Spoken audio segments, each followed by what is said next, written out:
Hello fellow cinephiles, Film Guru here. Today I'm reviewing Welcome to Warwen. This was directed by Robert Zemeckis and stars Steve Carell, Leslie Mann and Isa Gonzalez. And it really is the story of Mark Hogenkamp, a victim of a brutal attack and who finds a unique and beautiful therapeutic outlet to help him through his recovery process. It really looks at how this man is surviving after a brutal attack and what he's doing in order to work through this. Ultimately, he was an artist, and after his attack he couldn't draw anymore, so he found a different artistic outlet, which was having these dolls and these figurines and putting them in particular scenarios and taking photos.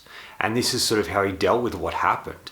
There was a great metaphors and representation of what is shown in this film, and he uses the idea of these dolls and these scenarios to express how he feels and what he's been through. It also looks at the relationships he forms with a variety of people in the town that he lives and how he starts to try and overcome the things he's been through. This is based on a true story, and this was from a documentary.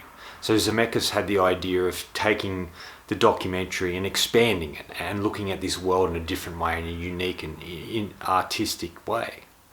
And this is sort of what this film does. It's quite interestingly done.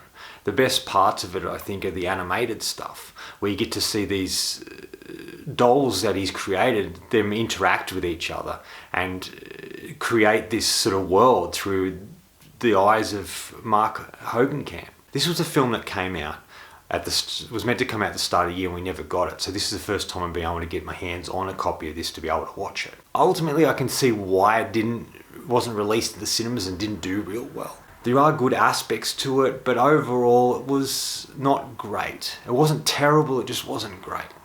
So look, there's things I liked about this and things I didn't. So I'll start with the positives. What I really liked, I think Steve Carell did a solid job here. Leslie Mann's really great in it. I think all the acting is kind of solid and they do the best they can with the material that they've given. I really liked the animated stuff where you get to see Mark Hogenkamp's character that he's created of himself come to life. Where you get to see the women that this created that's similar to him, and the world that these dolls live in is fantastic. Visual effects and animation are great here. They use motion capture to get their sort of expressions and put those onto the dolls.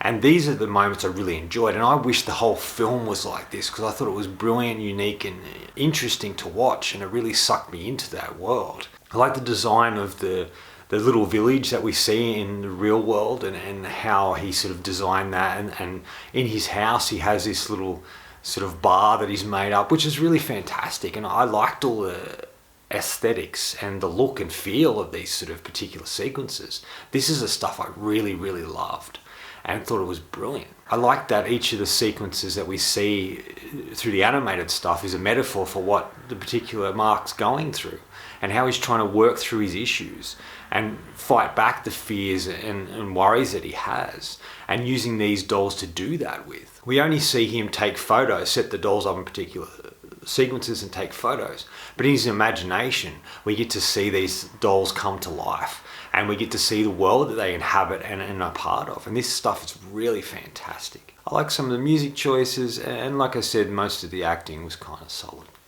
Now, the things I didn't like. Now, these sort of overweigh the things I did like about it, unfortunately. I just felt that the real world that we see in this film of Mark Hogenkamp and Nicole and a variety of other peoples that inhabit his world and his town, I just didn't feel connected to any of them. I didn't feel a real oomph or strength drawn to them. I didn't feel that they were interesting characters. There wasn't a lot of development there. We didn't get a real sense of who any of these characters really were. So I just didn't feel a real connection with any of those sort of characters. It felt a bit too sentimental, and it felt like it didn't know what it was trying to be. It felt part comedy and part drama, but it just sort of clashed with each other, and it didn't know which one to choose, and it just ended up having a really strange and odd tone that just didn't work for me. I just didn't feel emotionally invested in the characters or the situation that this particular man found himself in. Yeah, there are moments within it where you get to see what happened to him, like getting beaten up, and you sort of feel for him a little bit, but there's no real draw card to it. There's no real connection or draw to these particular characters to really feel anything. And I think this is what lets the film down quite a lot because there's just not enough to enjoy or connect to. And like I said, the animated stuff is brilliant, and this is where the film I thought was really great and really shone in these sort of moments. But this is only a small part of the film. We're sort of thrown straight into the world and we don't really know much about the story. I haven't seen the documentary that this is based upon, so I had no real connection and understanding of who this man was and the experiences that he went through and the experiences that he had. So I felt a bit disconnected with it. I just felt they should have started the film with him sort of ultimately being beaten up and then skip 3 years ahead and then see how he's, surviving with that. But they keep the beating sort of a mystery. You only get to see parts of it and then you finally get to see it at the end. But I just felt that it should have started the film and I felt we would have felt for him and connected to him a bit more. Final verdict. Look, if you like animated stuff or a fan of Zemeckis, you might enjoy this. Some really great moments with that. If you want a really well written story and interesting characters, this may not be the film for you. I don't think this film's going to be for everyone, and like I said, because it didn't know what it wanted to be or what tone it wanted to go with, it felt like a bit of a muddled sort of film that could have been done much better. And this is kind of disappointing for me because I wanted this to be good. And I'm a fan of Zemeckis. I think Flight was a really great film, but it's the last really good film he's done in a long time.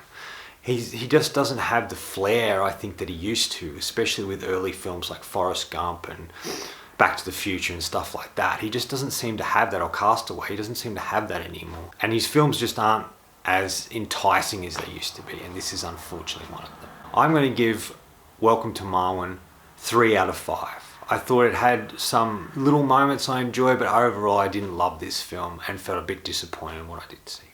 Anyway, that's all from me today. Thanks for watching. I hope you enjoyed this video, and if you did, please hit subscribe down the bottom. Otherwise, until next time, enjoy the movies.